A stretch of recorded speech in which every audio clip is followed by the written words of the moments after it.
실반 안녕. 선생님이랑 이렇게 영상으로 보게 될 줄은 또 몰랐네요. 어떻게 이렇게 불가피하게 또 몇 번 많이 빠지게 돼서 미안한 마음도 있고, 또 우리 그래도 좋게 생각하면 찬찬히 자기 속도 맞춰서 이해할 수 있으니 좋지도 않을까? 라는 작은 긍정을 가지고 우리 같이 배워봅시다. 일단 선생님이랑 마지막으로 배웠던 내용이 노자의 도가였죠. 그죠? 노자는 도가를 창시했던 만큼 쌤이랑 도의 개념이 뭔지, 덕의 개념이 뭔지, 기본적인 인간을 바라보는 거, 사회를 바라보는 거, 이런 것들을 한번 봤었어요. 그럼 한번 복습을 해볼까요? 여기 밑에 계시는 이 두 분이 바로 노자와 장자입니다. 우리가 세상을 이렇게 바라봐요. 이렇게 노자와 장자 이런 사람도 있고, 아침에 해가 뜨고 밤에는 해가 지고 밤이 되고, 또 여기에 보이진 않지만 막 이렇게 새들도 날아다니고 있을 거고, 어딘가 요 물가에 물고기도 막 살고 있겠죠. 그쵸? 이런 풍경들로 안에서 우리는 살아가요.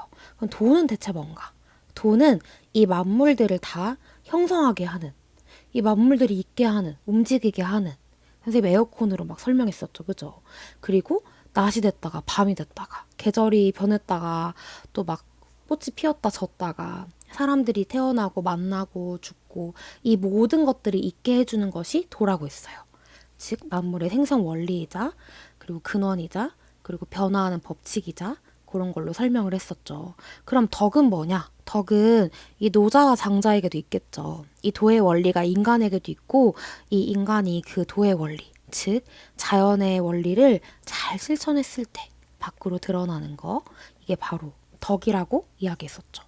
도의 개념과 덕의 개념 선생님 설명했었고, 이 덕은 유교에서 말하는 덕이랑은 좀 달랐죠. 유교에서는 막 인의예지, 특히 막 인과 의, 예 이런 질서나 사회규범, 제도 이런 것들을 잘 따를 때 갖출 수 있는 덕이라고 이야기했었고, 이 도가는 그 상대적으로 인위적인 것이 아니라 무의, 자연 그 자체, 소박하고 순수하고 무지하고 무욕한 그 자연 그 자체의 덕을 이야기했었죠. 이렇게 도랑 덕의 뜻을 우리가 이해를 했으면 이 도와 덕이 잘 드러난 그런 인간과 사회도 중요하겠죠. 어떤 인간이 되어야 된다고 봤을까요? 인간은 바로 인위적이지 않고 허정한 마음을 가진, 그리고 자연스럽게 살고 자연의 순리에 따르는 무의자연한 인간. 그리고 이것들을 잘 보여주는 것이 바로 물이었죠. 항상 아래에 머물고 많은 만물들이 이롭게 해주고 싸우지 않는 부쟁처와 이만물의 특징을 가진 물이 가장 좋은 것이다. 그래서 우리는 물과 같은 삶을 살아야 된다. 이렇게 이야기를 했었죠. 그럼 이렇게 인간들이 모여 사는 사회는 어떤 모습이어야 된다고 볼까요? 또는 이런 인간들을 길러줄 수 있게 도와주는 정치는 바로 인위적인 규범과 제도들이 너무나 많이 만들어져 있고 부국강병하고 막 무서운 형벌을 만들고 또는 경쟁하도록 하는 막 그런 상을 만들고 그런 것이 아니라, 통치자는 자기하지 않고, 그리고 백성들은 그 무의하고 자기하지 않는 그 통치자 아래에서 무지하고 무욕하게 각자 자기의 일을 알아서 도모할 수 있도록 하는 그런 정치 제도인 무의지치를 이야기했었고요. 그리고 이런 사회는 엄청나게 크고 많은 사람들이 모여 살고 많은 문명이 발달하고 많은 문화가 막 형성되어 있는 사회가 아닌 작은 국가에 적은 백성들이 사는 소국 가민의 사회를 이야기한다고 했었죠. 내면 이렇게 도덕, 무의자연, 상순약수, 무의지치, 소국 가민 이렇게 프린트에도 빈칸 다들 채워있죠. 그죠? 여기 프린트 왼쪽에 이렇게 혹시라도 안 채워둔 친구들은 채워보고 한번 다시 읽어보면 될 것 같아요. 그러면 오늘은 쌤이랑 장자를 배워볼 건데요. 사실 그때 마지막에 중요한 내용들은 선생님이 살짝 다 훑어주긴 했지만 노자랑 장자랑 둘 다 똑같이 도가이기 때문에 무의자연한 삶을 추구하고 인위적 규범과 제도를 싫어하고 그리고 잘못된 가치관 같은 것들을 비판하긴 해요. 요거는 마찬가지지만 둘의 강조점이 좀 다르다고 보면 될 것 같은데요. 장자는 노자가 이야기한 이 자연에 따르는 삶, 자연에 따르는 정치 이런 것들을 받고 더해서 그러려면 우리는 인간은 정신적인 자유를 추구해야 된다. 도의 관점에서 세상을 바라보자. 라는 이 도의 관점에서 세상을 바라봐서 만물을 평등하게 인식해서 우리가 정신적인 자유의 경지인 소요유에 이르는 요 측면을 매우 매우 강조합니다. 그러면 선생님 이야기 방금 했던 얘기들을 하나하나 다시 짚어가면서 도의 관점은 어떤 관점인지, 그리고 그 도의 관점에서 바라본 세상은 어떤 세상인지, 그리고 그렇게 하려면 나는 어떻게 수양해야 되는지 요 세 가지 측면에서 한번 살펴봅시다. 프린트는 10페이지고요. 쌤이 나눠줬던 거에 오른쪽 장자라고 쓰여져 있는 거 밑에 내용 같이 읽어보면서 선생님이랑 공부하면 될 것 같아요. 그럼 프린트 제일 위에 나와 있는 사회 혼란의 원인부터 한번 봅시다. 사회 혼란의 원인이 뭐라고 적혀 있어요? 시비, 선악득, 분별치, 그리고 이기적인 편견이래요. 근데 이거 시비라는 말 어디서 들어봤죠? 맹자가 했던 시비지심이죠. 옳고 그름을 구분할 수 있는 우리가 타고 태어난 그 사단 중에 하나였는데요. 그 사단은 우리한테 좋은 거 아닌가? 그 옳고 그름을 구분하는 그런 우리가 가지고 태어난 감정들을 계속 반복해서 실천할 때 지라는 덕이 완성되는 거잖아. 그럼 시비지심이 옳지 않다는 거지. 근데 시비지심이 뭐야? 옳고 그름을 판단하고 구별하는 거지. 이게 근데 사회 혼란의 원인이래. 분별치가. 그리고 이기적인 편견이 나쁜 거래. 왜 그런 걸까? 그러면 이거를 없애기 위해서는 어떻게 우리가 실천해야 되는 걸까? 생각해야 되는 걸까? 바로 도의 관점에서 바라봐야 된대요. 이 도의 관점이 뭐냐? 봤을 때 이 도를 생각해 봅시다. 도.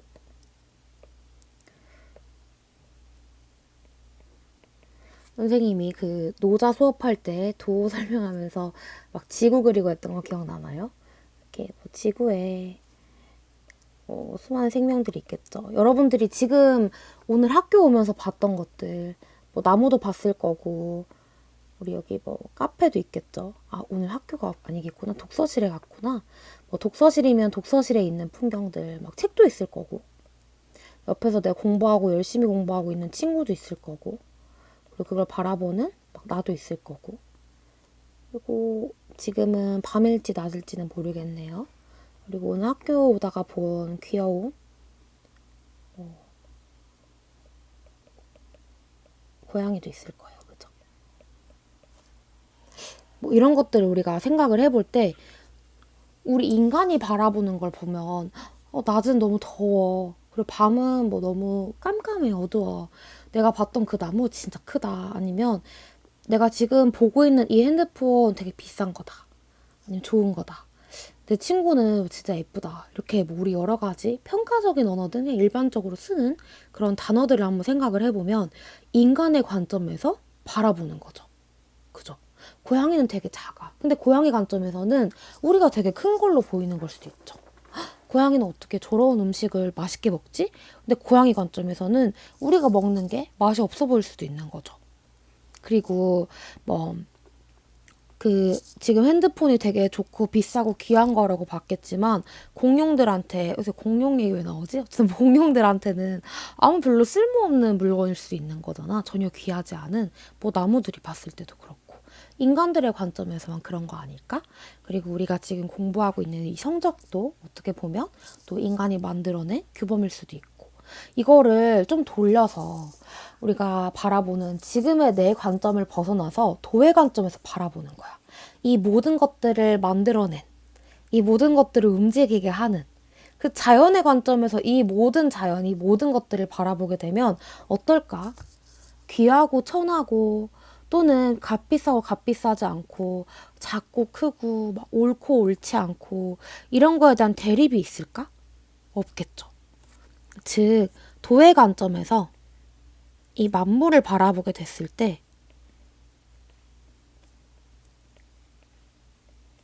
다 평등해 보인다는 거야. 그러면 선생님 얘기했었죠. 장자가 얘기하는 말 중에 우물안 개구리라는 말, 우리 여러분 제일 잘 알고 있는 말, 그 말 자주 쓴다고. 우리가 지금 세상을 바라보면서 판단했던 것들은 우물 안에서 바라보는 거야. 즉, 그 우물이란 우리가 가지고 있는 편견이라는 거지. 이거에서 벗어나서 더 넓은 이 자연과 하나 돼서 이 자연의 관점에서, 도의 관점에서 바라봐 보자. 그렇게 됐을 때는 만물은 우열, 즉 더 우월하고 열등한 높고 낮음이 있는 게 아니라 각자 자연스러운 본성에 따라 살고 있는 거다. 고양이는 고양이 나름의 삶을 살고 있어. 나무는 나무 나름의 삶을 살고 있어. 나무는 저 자리에서 저렇게 계속 평생 사는 거 지겹겠다, 심심하겠다 생각하지만 나무는 나무 나름대로의 삶인 거고, 뭐 그리고 비싸고 비싸지 않고 이런 것들도 그렇고, 고양이 삶도 그렇고, 물도 그렇고, 모두 다 그렇다는 거야. 모든 물건, 동물, 인간, 자연, 풍경, 모든 것들. 선생님 도랑 덕 노자 설명할 때 그랬었죠. 도는 어디에나 있고 그 도가 사물에 부여된 것이 바로 부여돼서 잘 드러났을 때 덕스러운 거다, 이렇게 얘기했잖아요. 즉 도에 따라서 각자 본성이 부여되어 있는 거야. 즉 상대적으로 다른 삶을 사는 것뿐이야. 근데 어떤 특정한 하나의 기준을 가지고 바라보면 안 된다는 거지. 그렇게 되면 우리는 재물이라는 경지에 이르게 돼요. 이 재물이 대체 뭐냐? 재물이라는 것은 바로 재물,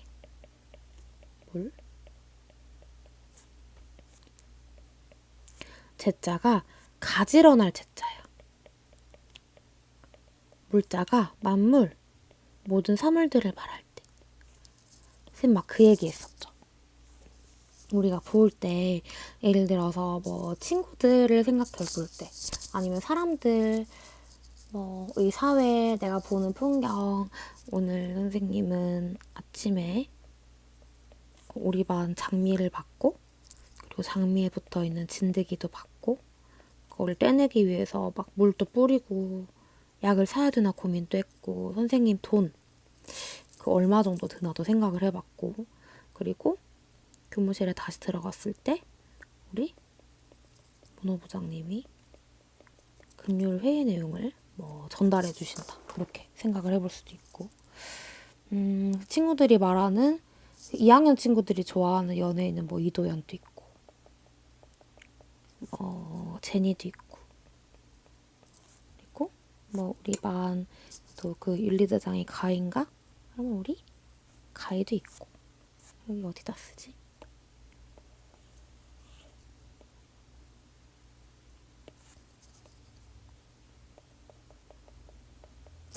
재물론 입장에서 봤을 때는 이 모든 것들이 우열이 있거나 시비, 올바르고 옳지 않은 게 있거나 귀하고 천한 게 있거나 아름답고 추한 게 있거나 그렇지 않대. 다 똑같이 같이 가지런히 이렇게 놓여져 있다고 보는 거래. 선생님이 그 얘기 했었죠. 인간을 지푸로 만든 개처럼 취급한다라는 지문이 있었다고. 즉, 그 말은 인간은 그렇게 하찮은 거야 라는 게 아니라 자연의 관점에서 바라보면 그 지푸라기든 개든 인간이든 진드기든 제니든 장미든 물이든 문호부장님이든 우리 가이든 다 똑같이 만물은 다 평등하게 바라보진다는 거야. 어느 하나 더 우월한 게 있겠어? 없겠지. 어느 하나 더 막 천한 게 있겠어? 없겠지. 즉 만물을 평등하게 바라보는 정신적인 자유의 경지가 바로 재물이야. 그래서 시비, 귀천, 미추, 자타, 나와 너, 생사, 심지어 죽고 죽지 않, 태어나고 죽는 것까지 구별하지 않아. 그냥 기가 모였다 흩어지는 과정이라고 생각해. 우리 이거 생리는 나오죠, 그죠? 그런 절대 평등의 경지에 이르게 된다. 그래서 대도의 관점에서 바라보게 되면 모든 것들의 분별과 구별이 다 사라지고, 그래서 만물을 다 평등하게 같게 바라보는 만물 제동의 경지에 이르게 된다. 하지만 지금처럼 우리가 자기중심적인 관점에서 바라보게 되면 편견이 생겨나고, 그래서 대립과 차별이 일어날 수밖에 없다. 우리 주변에서 보이는 차별의 문제, 뭐 우리 양성평등학교니까 뭐 성차별도 있을 거고요. 아니면 뭐 인종차별도 있을 거고, 성적에 따른 차별, 아니면 뭐 학벌에 따른 차별, 뭐 출신 뭐 지역에 따른 차별, 뭐 아니면 돈을 많이 갖고 있지 않은 사람, 그 경제적 여건에 따른 차별 그런 것들이 너무나 많잖아. 지금 요거는 장자가 비판하고 있는 거죠. 또는 신분에 대한 다른 차별도 그 당시에 있었겠지. 어?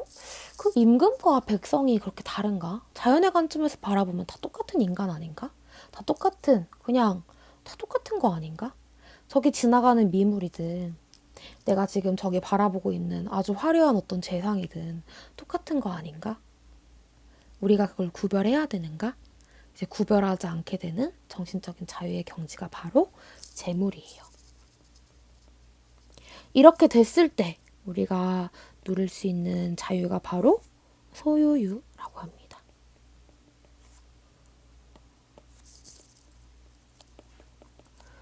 소유라는 건 우리 산책하는 거라고 했었죠. 자유롭게 거닐고 노니는 거예요. 자연을 자유롭게 거닐고 노니는 모습, 그리고 우리가 우리 정신이 자유롭게 노닐고 거니는 모습. 왜 이게 자유로운 거라고 생각하냐면 부귀에 막 우리는 얽매여 있어. 집착하고 있어. 외물에 막 얽매여 있어. 아니 외모에 집착하고 있어. 성적에 집착하고 있어. 또 돈에 집착하고 있어. 이런 거 그 도의 관점의 세상을 바라보지 않고 자기중심적 편견 때문에 그런 거잖아. 만들어낸 인위적인 그런 규범이나 생각들 때문에 그런 거잖아. 그래서 이거의 것들에서 얽매임에서 벗어나는 거야. 편견에서 벗어나는 거야. 그래서 자유로운 거야. 멋있지? 부귀나 명예, 외물의 얽매임, 편견에서 벗어난 정신적인 자유의 경지가 바로 소유유다. 그러면서 요 선생님 장자 책 되게 재밌게 읽었다고 예전에 소개해 준 적 있죠. 왜냐면 재밌는 얘기들이 많아. 그래서 그 중에 어떤 선생님 좀 요 세 가지 얘기만 소개해 주면 프린트는 뒷장 넘어갔을 때 11페이지에 있고 교과서에서도 소개되고 있는 이야기예요. 장자가 직접 쓴 책에 나와 있는 건데 요 두 번째 글을 한번 볼까? 모장과 여의라는 사람들이 있대. 요 사람들은 그 당시에서 진짜 미인으로 유명했던 사람들이야. 사람들은 아름답다고 여긴대. 근데 물고기들은 어때? 물고기들은 아이고 물고기들은 보면 다 깊이 도망가. 새들은 어때? 멀리 하늘로 날아간대. 그리고 사슴은 보면 어때? 힘껏 날아간대. 근데 이 네 가지 중에서 누가 천하의 올바른 아름다움을 아는 걸까? 그냥 자기 입장에 살펴본다면 인의의 단서, 시비의 길 이런 게 너무 복잡하게 얽혀 있어서 어지러운데 어찌 그 구별을 알겠는가? 즉 물고기는 물고기 나름의 아름다움이 있고 사람들은 사람의 나름의 아름다움이 있고 새들은 새, 사슴은 사슴의 아름다움이 있는데 우리가 절대적인 그 미추의 구분이 있는가? 라고 했을 때는 잘못됐다는 거지. 즉 인간의 관점에서 모장과 여인은 매우 아름다워. 그리고 그렇지 않은 어떤 사람은 너무 추해. 라고 바라본다는 건 어리석다는 거야. 그럼 저 사람들이 아름다우면 물고기들도 다가오겠지? 새들도 다가오겠지? 근데 아니잖아. 진정한 올바른 그 아름다움, 그거의 구분은 사실 없는 거다. 그리고 여기도 위에 글도 보면 옛날에 바다새가 노나라 서울 밖에 날아앉았대. 이 어떤 노우가 이걸 보고 와, 이 바다새를 내가 좀 친히 대접을 해줘야겠다. 막 술도 권하고 그 당시 유명했던 사람들 막 음악도 연주해주고 소돼지 양 다 줬대. 근데 새가 어리둥절해하고 슬퍼하다가 고기 한 점도 안 먹고 술도 한 잔도 안 먹고 죽어버렸대. 인간의 관점에서 보면 되게 지극하게 이렇게 대우를 해준 건데 바다새는 어때? 죽어버렸지 슬퍼하다가. 자기 바다로 데려다 준 것도 아닌데 이거 지금 어때요? 인간의 관점에서 판단하고 행동한 거지. 지금 장자는 이런 것들을 비판하는 거야. 그리고 되게 앞서 나간 것들도 보면 흰기러기는 하얗게 되겠다고 목욕하지 않고 까마귀는 까맣게 되겠다고 먹물을 칠하지 않는다. 흑백의 우열은 논별할 가치가 없고 명예를 다툰다고 위신이 서는 게 아니다. 이런 얘기하죠. 지금 장자가 어떤 부분을 강조하는지 이해갔죠. 이 도의 관점에서 만물을 바라봐서 만물은 다 가지런히 놓여 있음. 즉 만물은 똑같은 만물 제동임을 이해해서 우리는 소유의 경지에 이르자라고 강조하고 있어요. 그러면 우리가 대체 어떻게 이런 자기중심적 편견에서 벗어날 수 있지? 나는 도의 관점을 찾고 싶은데 너무 어려워. 어떻게 할 수 있을까? 그 수양법에 대해서도 두 가지 알려주는데요. 이게 바로 좌망과 심재입니다. 여기 그래서 빈칸은 좌망 그리고 심재 이렇게 적어놓으면 되는데요. 우리 글 읽으면서 한번 볼까요? 자기의 신체나 손발의 존재를 잊어버린대. 그리고 눈이나 귀의 움직임을 멈춘대. 그러다 형체가 있는 육체를 떠나서 이성적인 분별작용, 지도 버리면 도와 한 몸을 이루어 두루 통하게 된대요. 이게 바로 좌망이라고 한대. 이게 무슨 뜻일까? 우리가 이렇게 가만히 앉아 있는 거야. 눈을 감고 가만히 이렇게 앉아서 우리가 모든 것도 잊어버린대. 이거 우리말로 하면은 뭐야? 멍 때리는 거지, 그치? 모든 것들을 다 잊어버리고 그냥 멍한 상태로 있는 거야. 쌤 그 크러쉬 얘기한 적 있나 모르겠는데 쌤 크러쉬 되게 좋아하는데 지금 군대 뭐 복무 중이라 좀 슬퍼요. 어쨌든 크러쉬가 되게 대중들에게 많이 알려졌던 계기 중에 하나가 그 나 혼자 산다에서 멍 때리기 대회에 막 1등해서 고장면에 나와서 되게 유명해졌었잖아. 근데 그럼 서울시에서 왜 그런 대회를 개최를 할까? 멍 때리기 대회? 그 뭐지? 왜 하지? 이렇게 현대인들은 너무나 많은 정보, 많은 그런 시각적인 자극, 청각적인 자극에 노출되어 있대. 그래서 정말 그 고요한 정신의 상태로 유지하는 게 어렵다는 거야. 근데 이게 건강에 되게 좋대요. 우리도 한번 생각을 해보면 내가 집에 가서 쉴 때 진짜 아무것도 안 하고 정말 오로지 심해 상태로 있었던 적이 있나? 떠올려보면 아마 없을걸. 왜냐면 뭐 게임을 한다든지 아니면 선생님만 하더라도 집 가서 쉬자 하면 뭐 음악을 틀고 있다던가 아니면 핸드폰 하면서 이렇게 막 SNS를 본다거나 그럼 우리는 그 순간에도 끊임없이 자극을 받고 있는 거지. 끊임없이 지식을 얻고 생각을 하고 분별하고 판단을 하고 있는 거잖아. 근데 여기서 장자가 말하는 좌망이라는 건 가만히 앉아서 앉을좌자예요. 앉을좌. 앉을좌의 망. 잊어버릴 망이야. 가만히 앉아 다 잊어버리는 거야. 내 신체가 있음, 내 손발의 존재, 그리고 내가 눈으로 막 보고 인식하는 거, 귀로 듣고 막 판단하던 거, 이런 것들을 다 벗어나. 그러다가 내가 가지고 있는 지식들도 다 하나씩 떠나보내줘. 그러면 어느 순간 이 자연과 내가 하나됨을 우리는 느낄 수 있게 된대. 이거 우리 그 문학 작품에서도 종종 많이 쓰이는 표현인데 무라일체의 경지에 이르게 되는 거지, 그치? 그래서 많은 내가 이미 가지고 있던 그런 지식들, 그런 편견들을 다 떠나보내고 내가 다 잊어버린 그 상태를 바로 좌망이라고 해요.